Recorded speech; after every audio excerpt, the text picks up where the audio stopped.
is Scott Bonds, and I'd like to welcome you to the Lion's Den. In the Lion's Den, we have a group of men who have children, sons in particular. So we're discussing Black fatherhood and how things work for each one of us today. We all have our different experiences, and while we understand that being a father is a job in itself, being a Black father can be a whole different type of job. Welcome back. My next question, we already kind of talked about briefly your relationship with your fathers, but I want to just go a little bit more into that relationship. Like what did you really get from your father? Because, a lot of times we think our fathers being mean when we're younger, and they be doing stuff to us and putting us through things and making us do push-ups or making us take the trash out and rewash dishes and do stuff over that wasn't done right. And we get angry about it as a child, but when you become a man, you learn to appreciate those things, So just share a little bit about what that thing was with you that you got from your father that like he ingrained in you, like that one thing he just put in you. For me, it was work ethic and to take care of my family. Hands down. My dad went to work every single day. They used to make him take off. Yeah. So, he was emotionally unattached at times.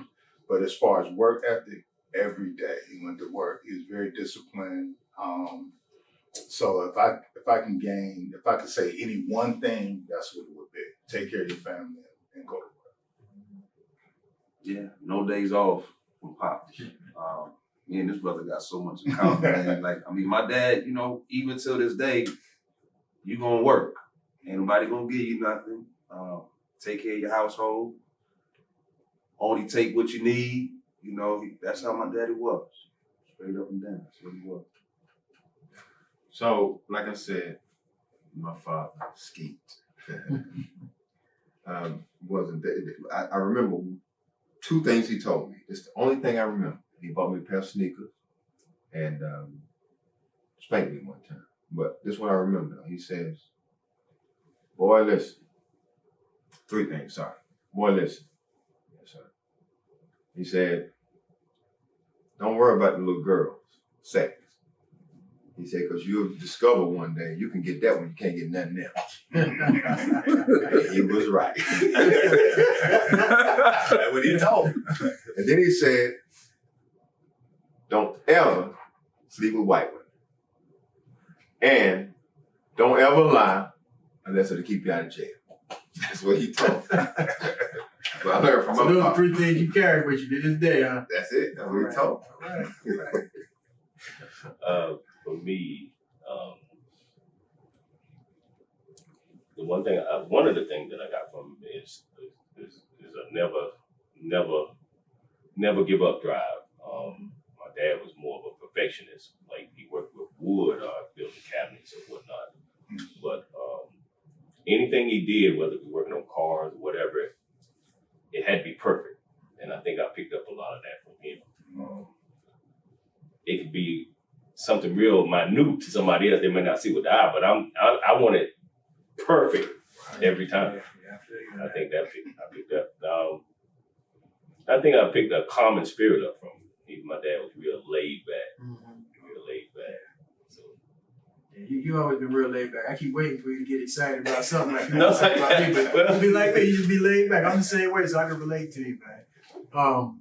With me and my father, one of the greatest things that I got from him was that he kept me from being in love with things. He always, I would be, I was in the music, so I bought an electric guitar, bass guitar. I had DJ equipment. I brought my DJ equipment and set it up in my room, and I was excited to show him about that. And he was never real excited like I wanted him to be, because he was always trying to tell me that these things don't matter. The things that God created are the things that are worthy of your love, but don't fall in love with things because things can be taken away from you at any time. And worse than that, you can be taken away from them. So that was a real strong principle that my father instilled in me. The next thing I wanted to ask was, has there ever been a time in you guys' lives and relationship with your children, your sons, that you just felt less than the father that you wanted to be? Like when you have to tell your child no too many times, or whatever it might be. What experience have you had that just made you feel like you weren't really living up to the dad that you know and feel you're supposed to be? Wow. Somebody else can go first on that. I gotta meditate. Well, I'll be glad to tell you my experience. Because I thought of that question because, I call myself a lifetime entrepreneur. So it's been years since I knew I was getting a check from some job and all that kind of stuff. Like I always have to go out here and grind and get it, and your kids don't always understand, just like your wife or your partner or whatever it might be. They don't always understand it. Sometimes you just don't have it. Sometimes you can't do certain things when certain people in your family want you to do these certain things.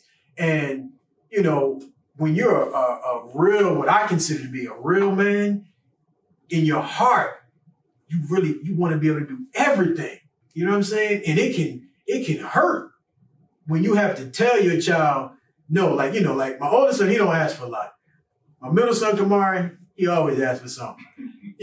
And I always find myself, or frequently find myself saying, nah, I just can't do that right now. This ain't the right time. Should have caught me last week, man. Maybe next week. We're going to still try and do, like, it's always like, I want to, and then I have a friend in New Jersey, good friend of mine I grew up with, very successful dude. And, you look at Facebook, we'll talk about that another time, but, he's all over the world with his whole family. He got 5 children and a wife. And he making money like that, so he be in Amsterdam, he be in Italy, they be walking on the beach in black sand, everywhere. I'm trying to just get to Atlanta. You know what I'm saying? I be excited. I took my kids to New York to the U.S. Open, and it was the best trip we ever had. But I want to be able to do that all the time, and I can't always do that because I'm not where I aspire to be and where I believe I will be, but I'm still not there, and that kind of hurts me sometimes. So that's the kind of thing I'm dealing with. I always was idealistic about fatherhood. You got this perfect standard that you raise in your mind according to your own understanding of life. Right? You raise that bar. Okay? And you strive for it. But if you miss it or don't make that mark, then the guilt sets in. It doesn't mean you're still not a good father, but it means that bar you just didn't make. Now, that's one of the things right there what he's asking, that question. It's home for me because this whole thing in the Nation of Islam, we're taught certain things. But one of the things that I just missed, I didn't realize how important life insurance was. If you're a married man with children and a wife and a family. That right there, that thing right there, my minister had the same feeling when his wife passed and something wasn't in place as it should have been. He carried that guilt. So preparation has to be preparation for life and death because they would death walk with you every day. So I didn't get it because recently, 2 years maybe, I almost died. Thanks to you. Okay. And I'm glad Allah brought me back because they had called up the chaplain and had said to my poor wife, your husband gonna die. And my son had fainted. He came over there. It was all my family had been called in because they said I was gonna die. But praise be to Allah, I'm not dead. However, I thought about it once I came back. What did you have in place for them if something happened to you? See, that's a drastic failure on my part. I got stuff in place now, but at the time, I'm so glad, I'm thankful to him for letting me come back to make sure that that's in place for them. Because as a provider, you provide beyond your own life after death. I think a lot of us miss that along the way. And a lot of us, when you're young, you don't think about death, but once you get a certain age, death becomes more and more at the forefront of your mind, And, like you said, you got to prepare for life for your family once you are no longer amongst the living? That one, let's see. For me, it's going to be similar to Scott. When I can't do for my kids, that's the worst feeling in the world.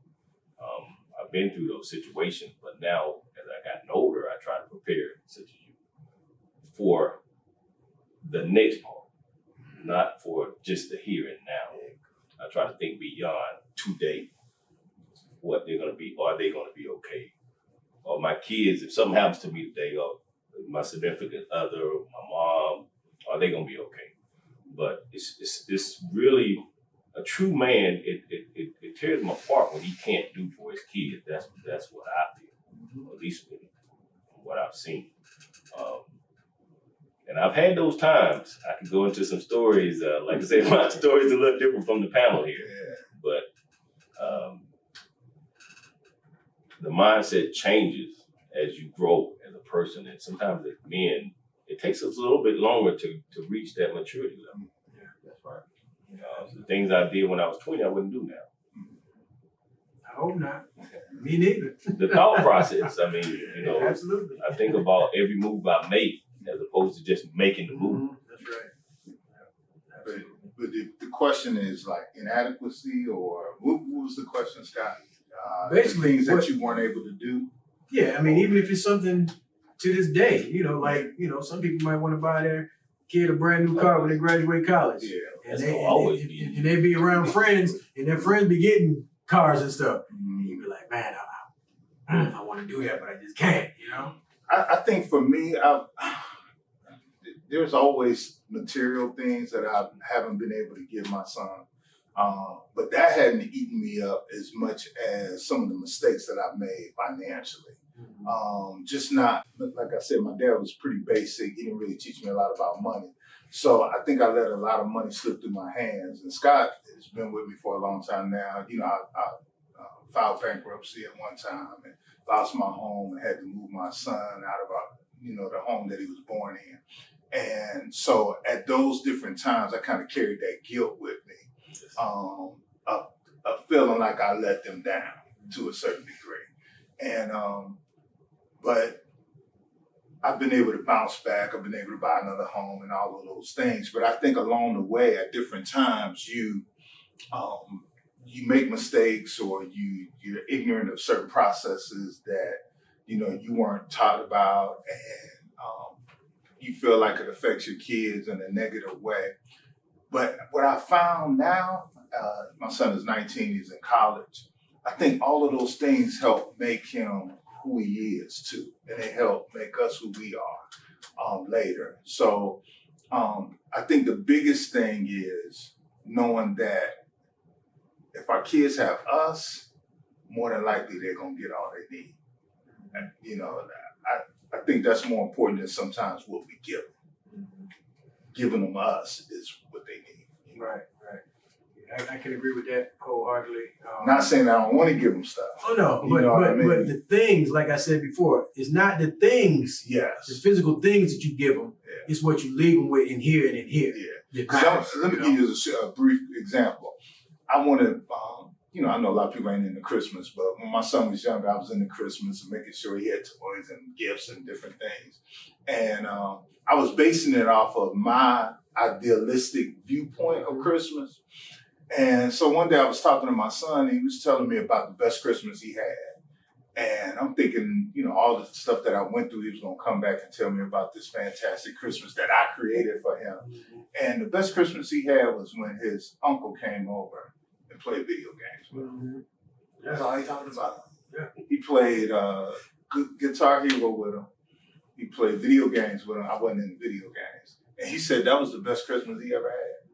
And so a lot of times we think in our minds that our kids want from us, it's not what we think. It's the little things. It's playing video games with them. It's spending time with them. Yeah. No doubt about it. No doubt. For me, man, I would say for me with my oldest son, when he was young, he's 16, now he's 17 in a couple weeks. My wife brought to my attention, I think we raise our kids either from the example we have or from the example we don't have or we don't have at home. And for me, because my father was such a disciplinarian in the household, we didn't kick it too much. There was no, and now I think parenting is different. We a little more friendly, cool with our kids than our parents were. I wasn't cool with my dad. Right. He was dad. Right. So, my struggle early on with my oldest son's relationship was my wife was telling me, you too much of a disciplinarian. You want to teach them to do this and do that, pick this up, fix this, fix that. But the relationship, the making, the friendship, I was wanting to respect. I love you. Your biological father not here. You mine. Ain't nobody gonna, no, I'm not gonna treat you no different. You mine. I'm gonna treat you like mine. If I say do, and I was on that heavy when he was young. And over time, my wife was just telling me, like, he know you love him, but you tough. And I was just tough because my daddy was tough. But for me, it would be, just looking back on the times when he was younger and thinking to myself, with the help of my wife, and I'm glad she pointed it out to me, because those were things that I didn't understand that I had growing up. My dad was in the house, but he was, to a certain extent, an absent father. He went to work, come home at night, couple words, conversation, go to sleep, get up, he out the door. So we didn't have that cool friendship, father-son relationship that some of us really value. And so now that my son is a little older, I think he understood where it was coming from when when he was younger. But I struggle with that to this day sometimes, just making sure he know, like, man, I'm really here for you. I know you think I'm tough on you. I might get on you about every little thing, but it's for your benefit. But at the end of the day, is there anything you need? I ain't talking about material. How you feeling today? Right. What's going on out there with your friends? Because my dad really ain't, don't do this, don't do that. But it wasn't no sit down conversation. And I think now with the climate of the world we in today, we have to be like that with our kids, especially with with these boys, because these boys these days, they'll get out here and they'll do any old thing because they believe what they see. Yeah. And that's not usually reality. So I would say that would be it, for me. Yeah. Can I share some story real quick? Sure.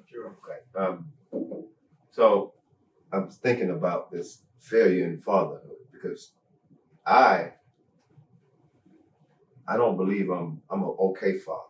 My wife thinks I'm a good father. She always says that, but I don't necessarily agree. But look, Minister Farrakhan was 70 years old when he said this confession. He said, it took me 70 years of living to come to this point. When he was the minister in New York in the 60s and 70s, he was a stern minister over the mosque.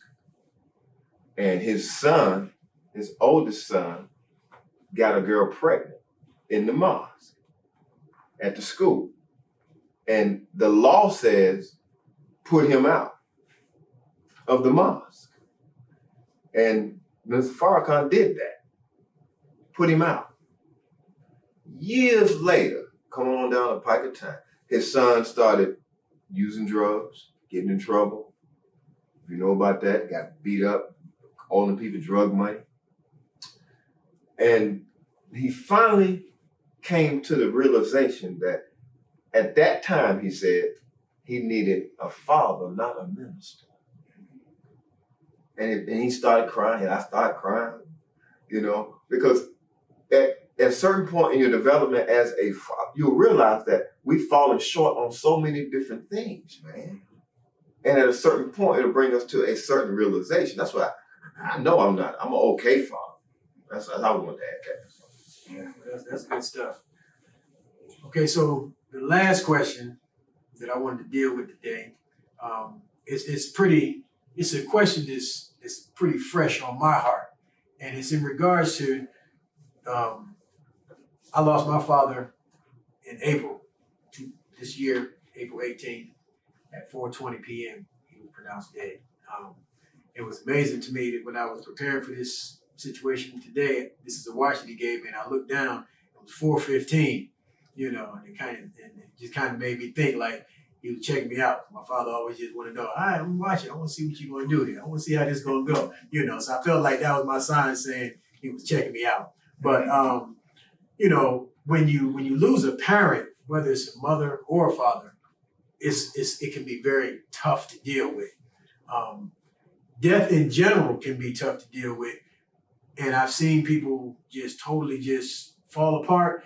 And then you see people like I think Julius Irvin lost his son. You saw Michael Jordan in that situation with his father, you know, and I think Bill Cosby. And, you know, as I watch some of these men deal with losing their children or their fathers or whatever it's been, you know, like I gained so much admiration for them because, like, they still had to go out there and perform and handle their business and take care of their family. They couldn't afford to just fall all apart. So when my dad passed away, you know, my father being a Muslim, he always talked about preparation for dying. He always made sure that I was in touch with the reality that he was going to die one day and so am I, you know. So when he passed away, I didn't necessarily have such a feeling of sadness as I did a feeling of, I want to say loneliness maybe. Like I always knew, being my father's only biological child, his only son, like no matter where I was, no matter what my situation might be, I could always count on my dad to bail me out. You know, like if I get an unexpected bill for $2,000, like man, like all right, you know, he got me. You know, if I got this idea I want to do. All right, what you talking about? You know, he was like, I don't know, let me think about it. He would always say yes. My father never told me no. You know, so the day after he passed away, when I walked out my door to my home, a feeling came over me that like I'm really on my own. Like I ain't got nobody to save me if something go down. Like I'm out here for real. Like I'm totally grown up at 51 years old. You know what I'm saying? I never really had that feeling because he provided me with that security, you know.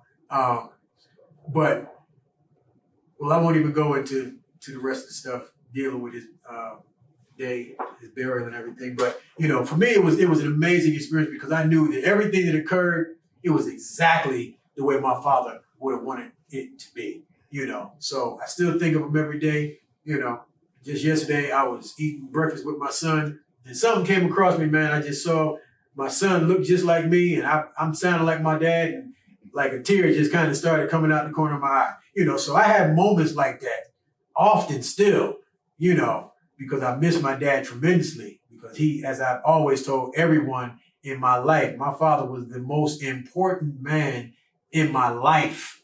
Like to love another man on that level is an amazing experience, you know, and I know he would not have wanted me to just fall apart. You know, he just wouldn't have that, you know, so that helps me stay strong. But that's been my experience. And any of you guys who have lost your father in particular, you know, if you want to just share what you had to do to get through that experience, you know, I would really like to hear your journey with that. I lost my dad. It's probably been about, let's see, my son is 19, probably about 9 years now.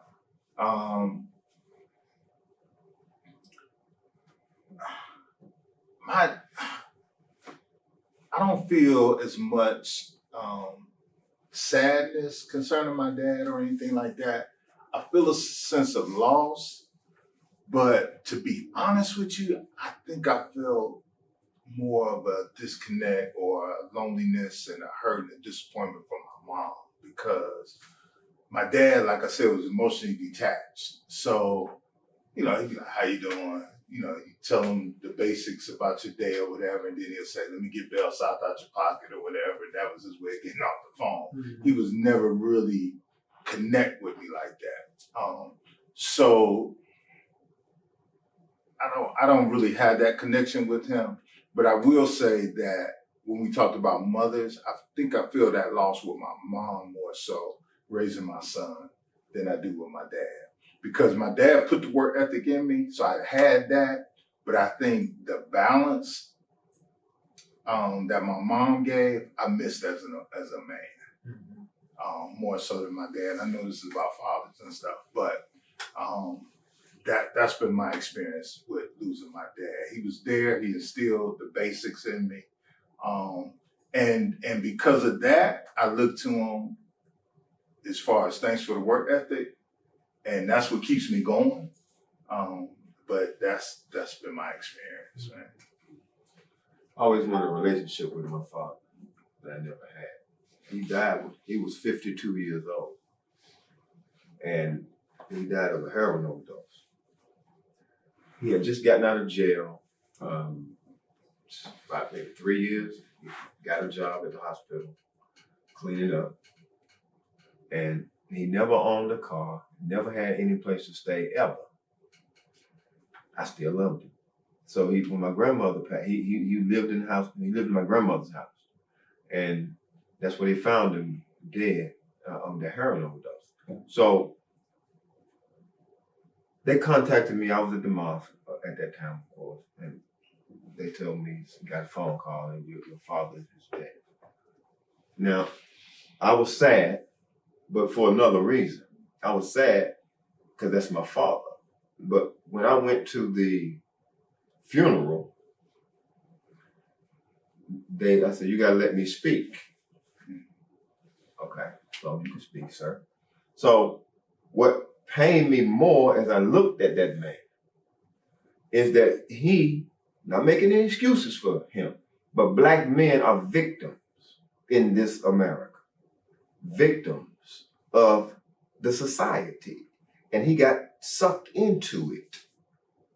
Kill a man, went to jail, been to jail in and out, just like a lot of black men experience that type of trauma living in America.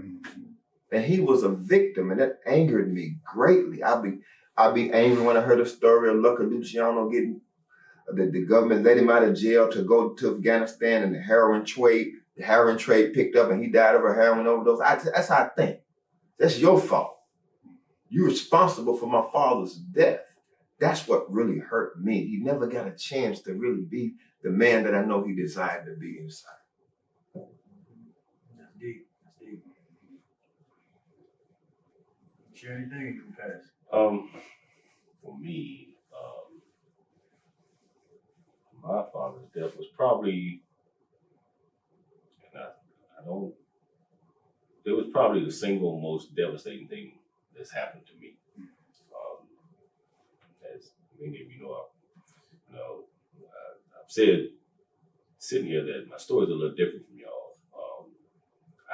I too went to prison, but God allowed me to come home to see my father. When I was in prison, I found out right before I was coming home, I found out that he had stage 4 cancer, face cancer, which broke my heart because you're in a place where there's no out. But I was blessed enough to come home and spend 4 years with him before he went in remission. He had aggressive form, but he went in remission. So we got to spend that time together again.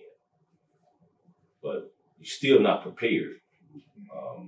For me, he was the one person I feel like that got me, understood me. I could talk to him about anything. Yeah.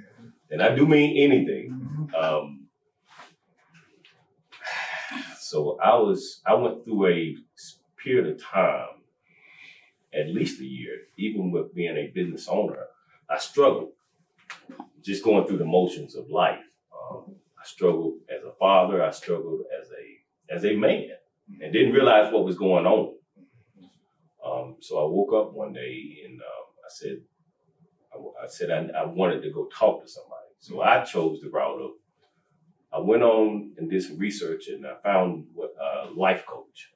But it just so happened he happened to be spiritual at the same time. So it was a double blessing for me. And he helped me get some things in order,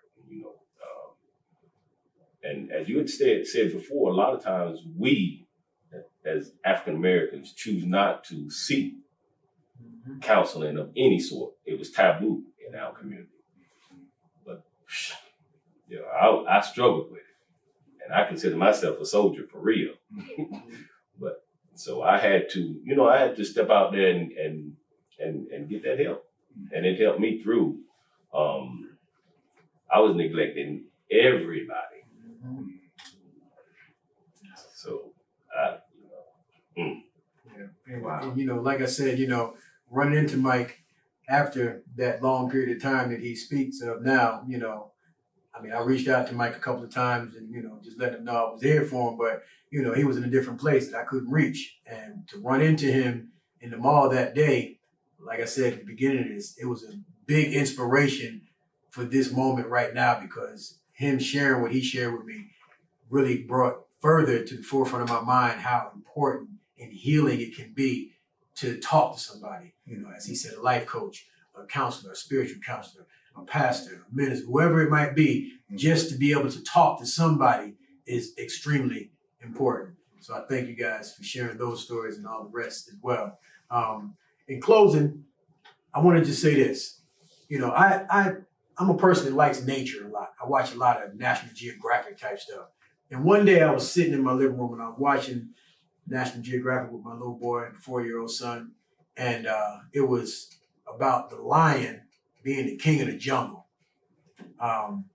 Dr. Miles Monroe, he always talks about the attitude of the lion and how although other animals are bigger and stronger than that lion, they respect that lion because of how that lion carries himself and the attitude that lion presents that makes everyone in the jungle know that he is the king. As I watched that, I thought to myself that we as men, as black men in particular, we are the king of the jungle. We're the king. We should be the king that we were sent here and created to be. And by healing internally, it will change our attitudes about so many different things that life throws your way. And once you change your attitude and develop the attitude in the spirit of the lion, you begin to walk upright and carry yourself like a king. So hopefully all the kings out there are walking more upright after this show.